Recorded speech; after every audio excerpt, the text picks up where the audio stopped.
everyone. Good day to you from wherever in the world you're watching this today. My name is Francisca Onfuju, and this is the Infinite Multihued. Thank you so much for making our time to learn with us, to grow with us. This is our very, very first edition, and we hope to bring a lot of wonderful episodes to you. There was no better way to start this edition than to invite my very dear cousin. I call her IJ. Ijeoma. She would introduce herself in due time. But just a brief story about our background. She's one of the cousins that I grew up with, and it was quite really interesting growing up with her. Well, not like in the same house, but like we were very close, we stayed close to each other, and it was really interesting because you got to see ourselves too often. And then one of the things I remember then was when I talk about her to my friends, I say she is my twin cousin, and that's because we were born in the same year but just a few months apart. So in most cases, I didn't even used to call her name. I just say my twin cousin, and they knew who I was talking about. IJ is someone who has been very, very empathetic. That's the way I grew up to know her. Very understanding, very, very emotional. And so when I heard that she was studying, she got admission to study psychology in school, I knew she was going to make the best of it. And here we are today. This is after how many years we get to see ourselves again, and then we get to talk about things that we do. God has brought us back together again for this purpose. So over to you, ma'am. Introduce yourself to us, my dear cousin. Okay, thank you very much for having me here. I'm Ijeoma Laluwoye. I'm a clinical psychologist and I've been in practice for over a decade now, and I've worked with different institutions. I am also a mental health advocate. Thank you. Thank you very much. So just to first go straight to the point, we are talking about the beauty of neurodiversity. And for me, growing up, I'd always wanted to be a teacher, but while getting into school, at that point in time, we heard teachers were these, teachers were underpaid. It looks like teachers were those who didn't do well in the university, where everybody was talking about being doctors and lawyers, and so it changed my desire to want to be a teacher. Although deep down, I just still wanted to teach. And I found myself eventually, when I started working, I found myself eventually in the working in a training institution, and that raised my curiosity because the curiosity I had as a child came back again, where people are learning and everybody's in the same classroom, but you find out that people are giving different feedbacks. Some people are not enjoying the class. Some people are giving feedback like, oh, I wish we could learn in a different way. Or, everybody's saying the class was really wonderful, I learned, and then somebody was like, I found it boring all through. So I needed to understand why people could not, have the same experience with learning. I also got to understand that personally, I spend longer time reading.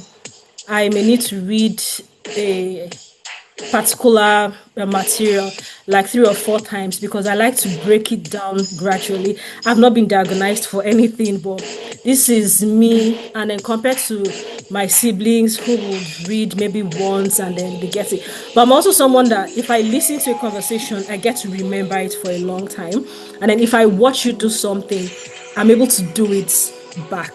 But when it comes to reading, it takes me, I love reading. I enjoy reading. But when it comes to like reading, especially for academic purposes, I like to read like 2 3 times and then imagine it in different scenarios. That's usually the way I get to understand and remember. So I'm still the kind of person that I'll rather read something in hard copy. So I buy my books in hard copies. I prefer to read and underline. It's the underlining and then the writing beside what I have, writing my interpretation of what I've read, that gives me a difference, or gives me the clear understanding of what I want. So with time, I became really curious as to why people have different reading ideas and different reading methods and all of that.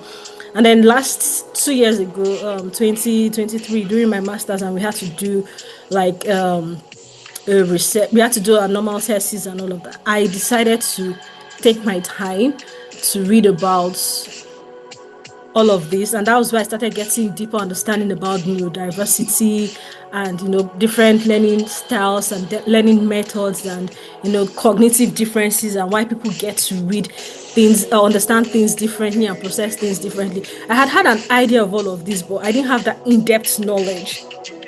And so after then, like it's been a long, like 2 years now.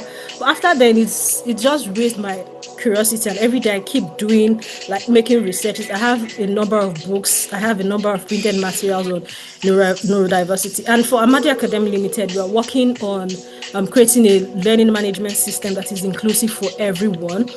Well, we should have launched in August, but we had a few setbacks. So we're taking our time to say, look, we need to do this right, because if we get it wrong from the beginning, then we're not getting it at all. And so we've gone back to the drawing board. We've made some corrections. We've had to engage people like the neurodiverse society, and people who are neurological and neurotypical, and then the neurodivergent. We've had to engage them to ask questions, and it's been working so far for us. But another thing we have understood so far is, regardless of having this learning management system in place, if the awareness is not spread out, then we've not done what we are supposed to do.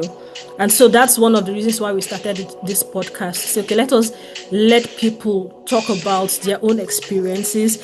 Let us help people understand the beauty of neurodiversity, and that is why we named this the beauty of neurodiversity. People need to understand that people being different does not necessarily mean that they are disabled. And so that is where we are today. And definitely, we're going to get to ask you a number of questions. So let's go to the next question. Thank you for introducing yourself to us. And I'm happy to hear that you've been in this field for over a decade. So you must have had a lot of experiences that would help us, and guide us through. Every day we are talking to people, we are asking questions, and we are using the feedback that we get to, help us improve ourselves too. So another question we're going to be asking is to tell us, a bit about your growing up and your educational system during, let's say, during our childhood. If I say during your childhood, it's as if we grew up in two different. During our childhood, what was it like, the educational system and all of that? Okay, thank you for that. During my growing up, or during our growing up days, our educational system was something that I can attribute its positive effects to who I am today, because in as much as I got so many of my positive traits from home, I was still able to get one or two of my positive traits from my educational setting. It taught me some positive things that has made me to be who I am today. Growing up in having to go to school to mix up with people, to know that we need to learn differently, as you said. We have people that understand differently. We have people that are slow learners. We have people that are fast learners. I got to know all these things as I was growing up in school. So my educational sector, my educational background then really it really had a positive impact on me. So if I turn back or I look back today, I see that there's a great positive impact from growing up. Thank you. Thank you for your response. Okay, I also want to divert a bit, or deviate a bit. Like, I know my school, we had instances where, well, my schools, I went to two different primary schools.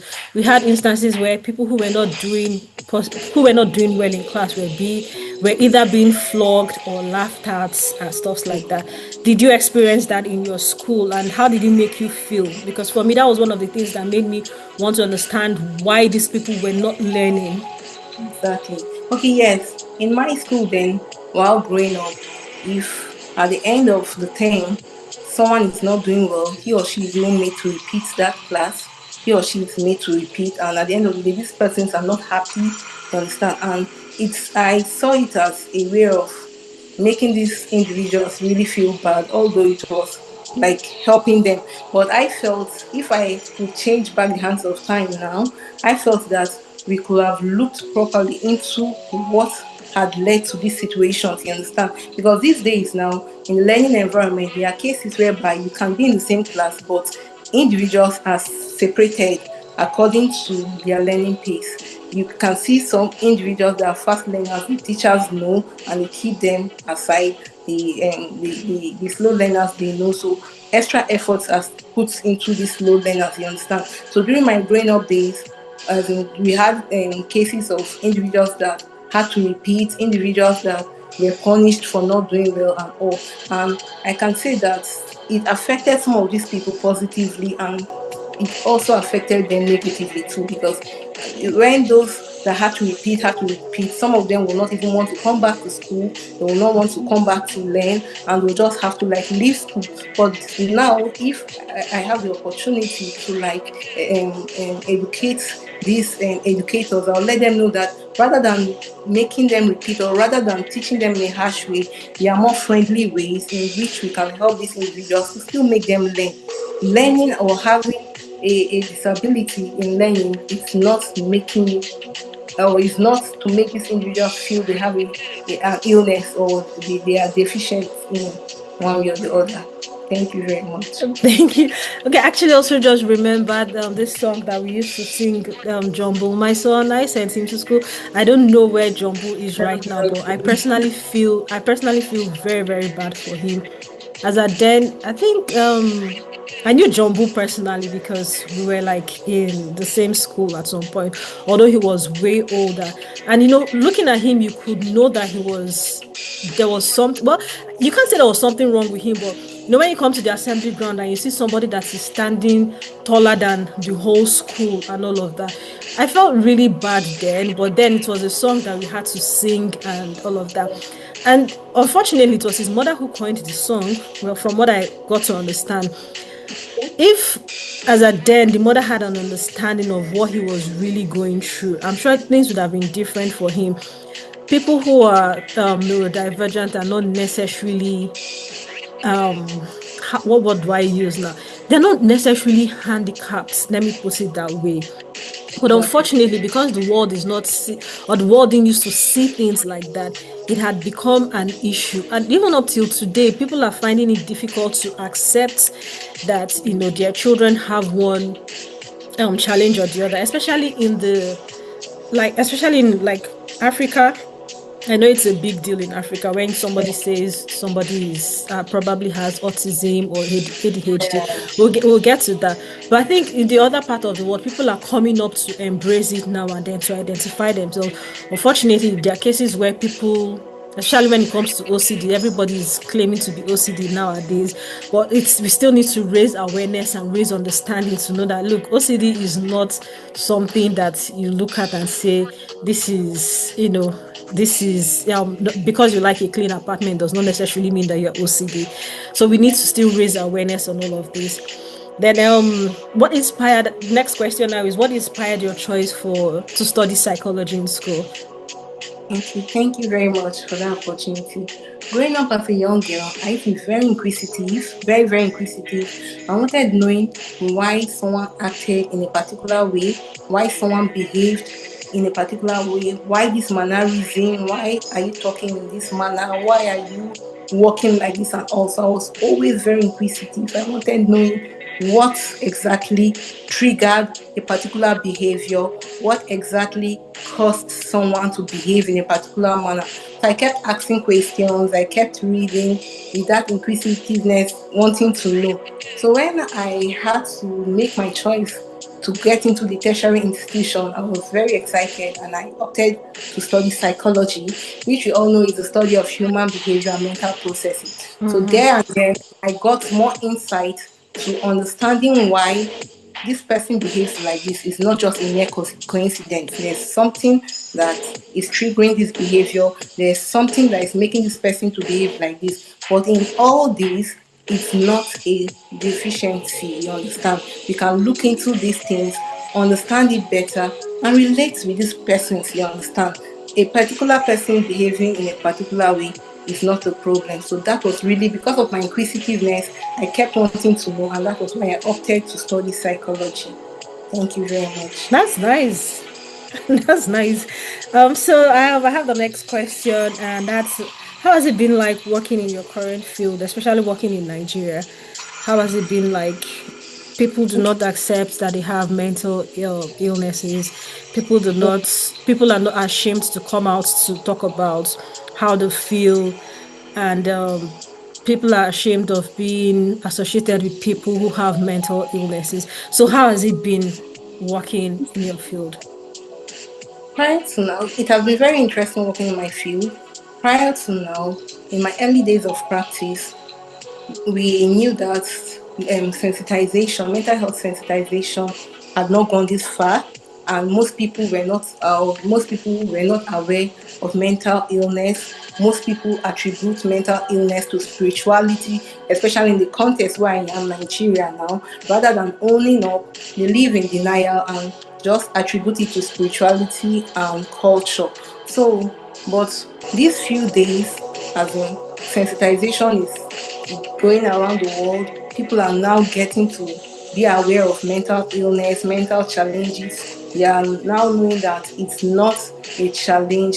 Someone that is mentally ill is not sick, it's not a disease. This person can still function normally in the society and all. So it has been interesting working in my field now. Why? Because I've helped people to understand that in as much as they have a mental challenge, they are not they can still function normally in the society. They can still be included, as in they can do every other thing that a normal person without a mental disorder can still do. You understand? So it has been interesting. I've helped to diagnose a lot of people, and I've helped to psychoeducate them, because after diagnosis, we psychoeducate these people for them to understand what these challenges are and how they can function with these challenges. So it has really been interesting reassuring these individuals that life can still continue and can still continue normally in as much as they do what is expected. So it's been interesting working in my field. All right, that's a nice response. It's good to know that these days people are trying to come out a lot better than they used to, and then the fact that people are being the awareness is being raised. I hope somehow people will embrace this even better than they are doing now, so that we have a more functional society. What has been your greatest challenge working in your field? Okay, thank you very much. Working in my field, I've experienced some challenges boiling down to shortage of professionals. Shortage of professionals in the sense that many clinical psychologists are trained, but after being trained, very few of them are employed, especially in the government setting where I am now. You understand? We have very few manpower to carry out this work. And with the sensitization, with the awareness now, people are now aware about these mental challenges and they are now coming out to seek help. So when we now have these people, we have less manpower to now help to proffer solution to these people, you understand. For instance, where I work presently in a teaching hospital, I'm the only clinical psychologist there. You can imagine Wow. getting referrals from all the departments in the whole hospital. It's quite stressful, you Wow. understand. That's one of the challenges. Another challenge that I have encountered while working is inadequate working instruments. Most times in the settings where we are, we have inadequate instruments where we use to work, where instruments we use in diagnosing these neurological conditions. They don't just see individuals and say you have this, you have this. We have to like assess them and really, as in, weigh these scales to know what exactly they are diagnosing. So most of all these are working instruments. Most times we don't have them. We have to go extra miles to get To these get things. that. Exactly. So it is also a challenge.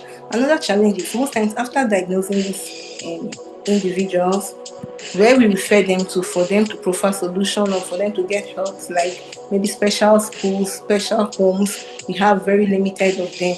in the context where I am now presently. Like in the States now, you may even see that there are no special schools there.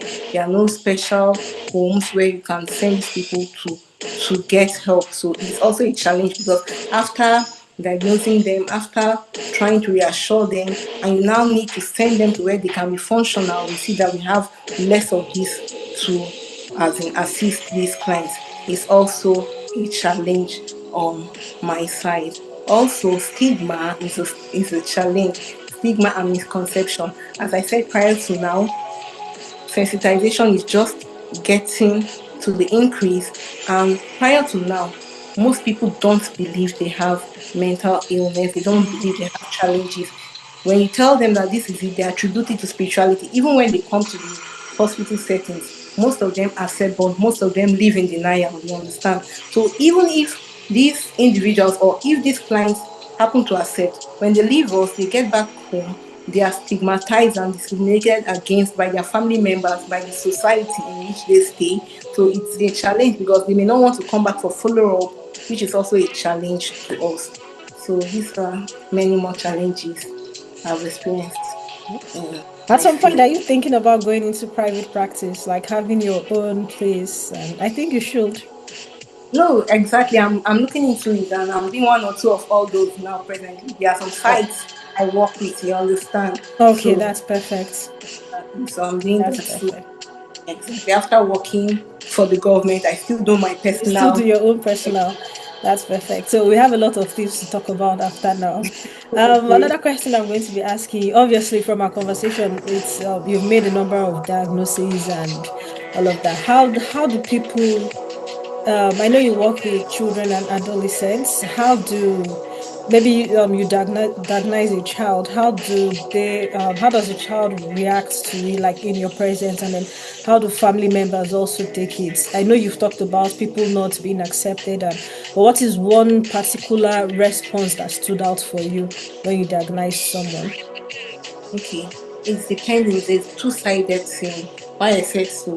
Okay, there are sometimes when we diagnose our clients, these children and adolescents, some of them are grown enough to understand what we've said. You understand? So some of them, you see this willingness in them to be able, as in they want a solution. They want Okay. to be involved in doing things that can help them stand out. You understand? So we Okay. have as in give us positive response and we give assignments, we tell them what to do by their next appointment. You see, at least they've tried to do one or two of all those. That's from the clients, those that are grown enough. But on the other side, there are some of them that are really affected and they may not really know what we are Understand what telling you're them. talking about. So we talk to their family members and we encourage them on what to do, how to help these individuals, you understand? So some of the family members give us positive responses and they always try to do what we always tell them to do. Meanwhile, some of them are also in denial. They don't want to accept that there's something like that. Some of them will tell you it's not true. Some of them will tell you it's spiritual something. Someone is doing something somewhere and There's always all. someone in the village. Exactly, doing something at all. So it's double-sided, you understand? But I'm happy these days, most of our clients we have now are positive clients. Their parents are trying to do everything possible to see that these individuals are doing well, they are getting better, they are outstanding, they are able to still function in the society, they are not left out, you understand? So these are the responses we get from. Do you do you think that the sensitization that is ongoing now about neurodiversity? Do you think that's part of what is making parents a little bit more receptive of their children's So diagnosis now? So, Okay, yeah, so the all right. sensitization is doing a great work, you understand, because it's turning their perspective that these children, in as much as they have these challenges, they can still strive. They are unique and they can still function with this uniqueness they have. There's something that I like to do when I think about neurodiversity, and that's usually to think about like a mosaic. You know, it's broken pieces There's one picture I had a long time ago, and I still made sure that I kept that picture. Like I got it online, but I still made sure that I kept it. And anytime I have to go back to think about neurodiversity and all of that, I get to sit down and bring out the picture. It's like a picture of different broken bottles, and everything used. There was no particular drawing, just like a square, but then the different colors of bottles that are being pasted around, it just made it look absolutely beautiful. And for me, that's the way I like to look at neurodiversity. Everybody, Yeah. even if you bring in 10 people who are neurotypical now, everybody has a different character, everybody has different perspectives about life, and if you're able to embrace everybody's perspective, then it makes life beautiful. I can imagine if everybody is seeing everything as white or everybody is seeing everything as black, then there is no beauty.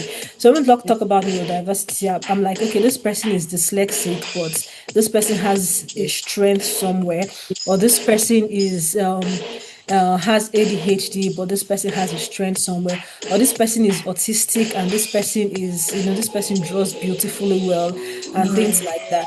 So, like I said, for me, I just look at neurodiversity as a mosaic, Yeah. and it just comes out beautiful. In your own words, how would you define neurodiversity? How would you define the beauty of neurodiversity? Okay, thank you very much, sis. Okay, in my own word, I will define the beauty of neurodiversity as celebrating the variations or the differences in every individual. Everybody. Yes, we celebrate the differences. Nobody, no particular person is the same. The neurotypicals, the neurodivergents, we are all different. We have one difference or the other. So we should celebrate the beauty everybody has. We should look at viewing individuals having living with autism, viewing those with ADHD, dyslexia, and dyscalculia and their likes. You understand? We should not view these individuals as individuals with defects, but we should rather celebrate their strengths. We should rather celebrate their uniqueness.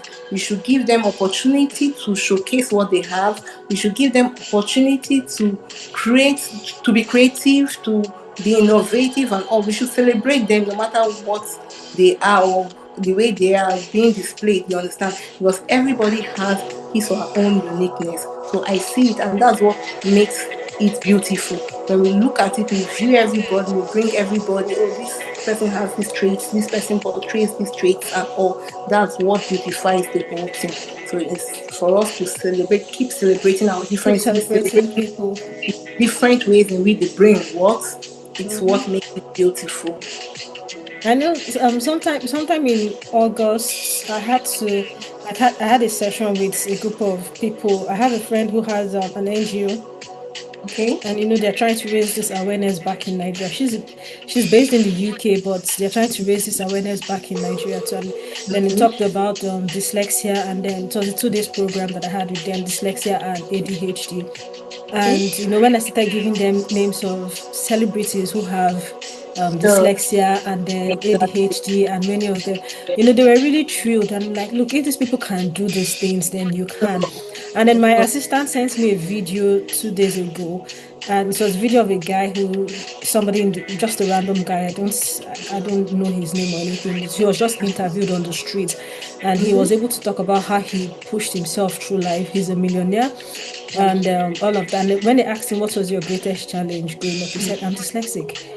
And at the initial stage, I allowed people's perspective of me, define me. But when I decided that I needed to push beyond this is me now. I'm living the life that I wanted to live. So we So, need to understand that people are not a write-off, regardless of exactly. whatever situation they find themselves in. Exactly. So I'm going to ask you, like, we have two more questions and then we'll be done with this. How do you think we can raise better awareness about neurodiversity? Okay. Thank you for that. You can raise better awareness. First and foremost, I want to start by commending the organizers of this podcast. It's a Thank you very short, much. yeah, a great deal. And it gives also an awareness to create sensitivity. So you're doing a great job. I commend you on that. We have different ways in which I suggest as in we can raise awareness. Awareness can be raised in our educational settings, whereby topics on neurodiversity can be integrated into the curricula of the school, whereby students can be taught about this neurological condition, and they will now know how to relate with those that have it and how to go about it. So our schools, as in the curricular topics, can be inculcated into it. Another way of raising awareness is by organizing professional trainings for educators and healthcare providers, for them to have better understanding on individuals living with neurodiversity and how best to handle or work with them. Also, the media practitioners can also help us. They can also have jingles, short jingles on adverts, positive adverts with people with people living with neurodiversity. They can have short clips of films to portray people with neurodiversity or neurodivergent individuals. Even in our literatures, something can be said about these people. So no matter how, people can still get to know about these neurodivergent individuals.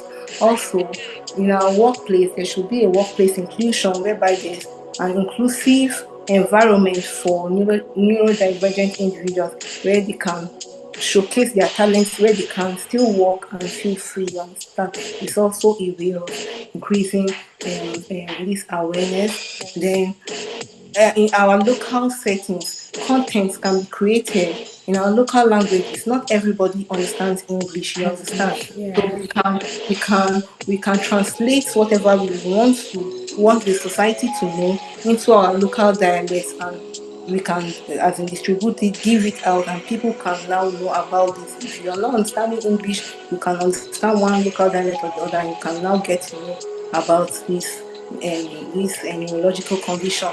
Also, advocates homes or advocacy groups that support children or individuals with neurodiversity. We should always support them. We should encourage them. People that always as in look for the rights or give out talks or air out talks to support individuals with neurodiversity. We should always encourage these people, sorry, in our local environments, like in our churches, our mosques, in the community. You understand? We can also give a talk on this condition, and people will now know about it, and they'll keep Be able spreading it. to. Exactly. Also, the social media, we can use the social media handles like Instagram, Facebook, and the likes to like advocate and create awareness on neurodiversity. So, these and many more are ways I feel that people can get to know about this Raise neurological awareness. Thank you very yeah. much. I actually wrote down a number of points that you said. So we'll look for how we as Amadia Academy and then also the Infinite Multihued can see what we could do to improve the way we're raising awareness beyond raising awareness in our local environments, the classrooms, and all of that. I think also in workplace, we need to ensure that people are able to cope in workplaces. I know I've had to read some reviews where people say they have one form of neurodiversity or the other, and then they're not able to they're not being sustained at work because they need to do some trainings, or they don't have the right applications at work to help them manage their differences, and so it becomes very difficult and tedious for them to continue to work in that environment. So Yeah. last question quickly, what is that what is that one thing that you know about neurological differences now that you wish you had known, like way back could be a year ago, way back could be 10 years ago, could be, what is just that one thing that stands out for you? Okay. What stands out for me is that the neurodivergent goals should be enabled and not be disabled. You understand? We should always encourage their goals. We should always enable their goals. We should not disable their goals. We should never compare neurodivergent individual with a neurotypical individual. a neurodivergent individual's expectation should be listed out. That of a neurotypical should be listed out. It make the whole work Yeah. beautiful. And then we also need to understand that no two people are alike. I get to see people, or I get to see comments and hear people say, "Oh, my son is autism, and this works for my son. This could work for your son." People are different, and so we cannot use one person's diagnosis to, diagnose someone else, even if they have the same symptoms or the same, regardless of how closely related their symptoms are. We need to understand that people should have their own individual diagnosis, and we cannot treat one person, we cannot treat A with B's diagnosis. Thank you very much for this time. I know this is just our first session and we're trying to get it right, but we'll definitely bring you back. We'll definitely bring you back in the nearest future. And beyond that, I think there are a lot of things we need to do in the back end. We can find a way to bring you into what we do at Amadi Academy Limited, because definitely we would need your input, especially now that we're trying to expand to Nigeria. We're in the UK, that's where we started, and then we've expanded into the US, and Nigeria is one of the places we want to expand to in the early quarters of 2026. We're just trying to make our footings right and, do things the proper way. Definitely, we would like to bring you in to see what we could do together. And if for any reason there's a need to have somebody to speak on neurodiversity in Nigeria, I know a number of people who may need your services. I'll definitely like to refer you. Thank you very much for taking out time to be with us today. I have Thank learned from you. That is one thing I make sure I do at every point in time. I have learned so much from you, and I'm really, really happy that you're able to make this session with us. Thank you so much. And for our viewers, thank you so much for watching. If you have questions or contributions, just reach out to us via the email that is below. And if for any reason you need IJ's contacts and all of that, please reach out to us with any of the email addresses below, and we'll definitely reach out to her on your behalf. Thank you very much, IJ, once again, and thank you, viewers, for you for joining having us. me. We hope to see you some other time. Okay. Bye. Bye. Bye bye.